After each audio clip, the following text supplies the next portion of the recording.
There's something there's a little comedy routine that I used to love, and it was, I don't know if it's Saturday Night Live or what, but the guy would come in and say, there was this guy that was like totally ignorant of what was going on around. He'd walk in and say, yeah, how you doing? I'm doing fine. Hey, that's great. How you doing? Oh, I'm doing good. That's great. How's your kids? I'm doing good. That's good. How you doing? Oh, man, my dog just died. Oh, that's great. How you doing? Mm-hmm. I just wrecked my car. Oh, that's wonderful. That's terrific. How you doing? My wife left me. And, you know, so it becomes like a country music song. You know, my car wrecked my car. My wife left me. My daughter left me. You know, I lost my job. And the guy says, oh, that's great. That's wonderful. So good to talk to you. I'm glad we had this moment. Right, so it's a comedy routine, but it's kind of what we do, because if somebody really begins to talk about their real problems, we get uncomfortable, particularly in certain settings. So we've compartmentalized even our care for other people into these little segments. Okay, and so this is what we're struggling with in our life. This is what people in the world are struggling with. They're struggling with these internal things that they can't deal with because nobody will help them, and they're not helping other people because they're not helping me. And besides, if they're a little dysfunctional, I might be able to slip in and get what I want while they're not looking.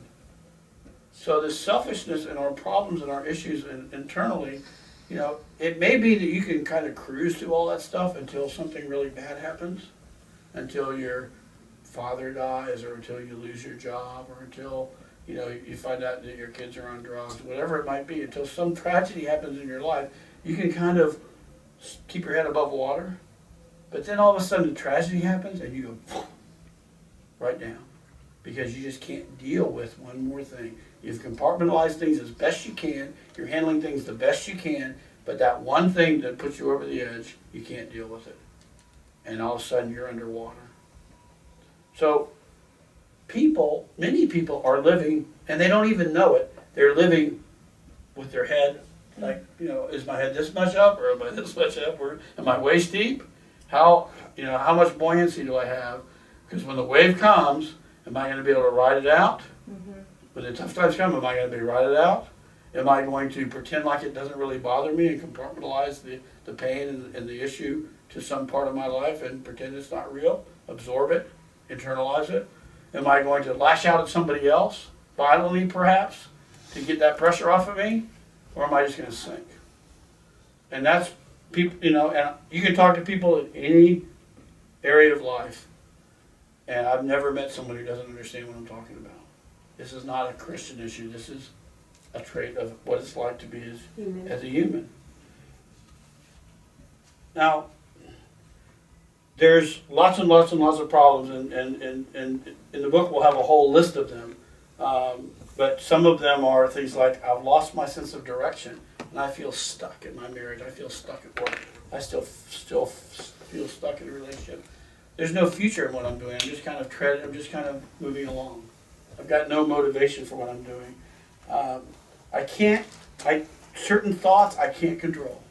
They come into my mind, and for a short time they just like take over, and I can't seem to fight them off. I've got to, you know, then they pass and I'm okay. But whatever it is, whether it's a pornographic thought, or whether it's I got to go eat a banana and a cream pie and a steak and whatever it might be, or whether it's nobody loves me, or a thought that comes in, my life is meaningless.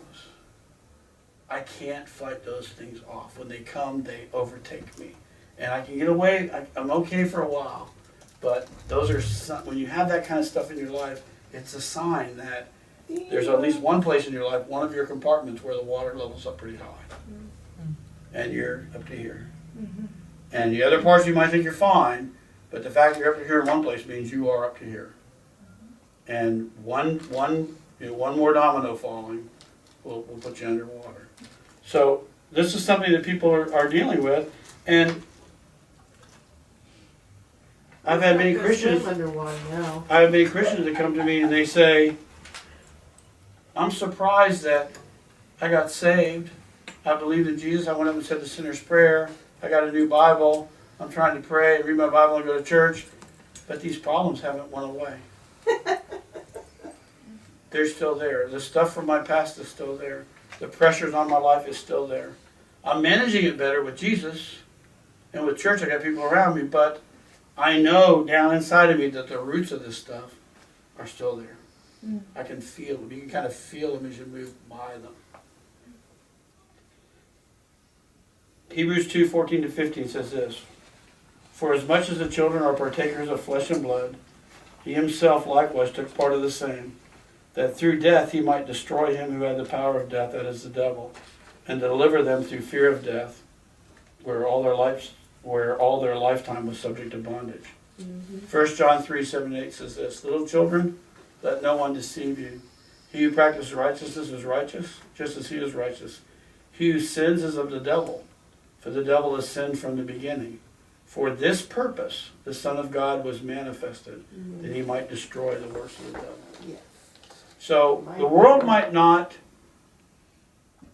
acknowledge that there are demonic forces, but we as Christians, those of us who are Christians, need to not just acknowledge there are demonic forces, but recognize that Jesus came specifically and said, the scripture says clearly, he came specifically to destroy the works of the enemy, Yes. to destroy the works of the devils, to break the bondages that people are held in. Yes. That Jesus came specifically to do those things. Yes.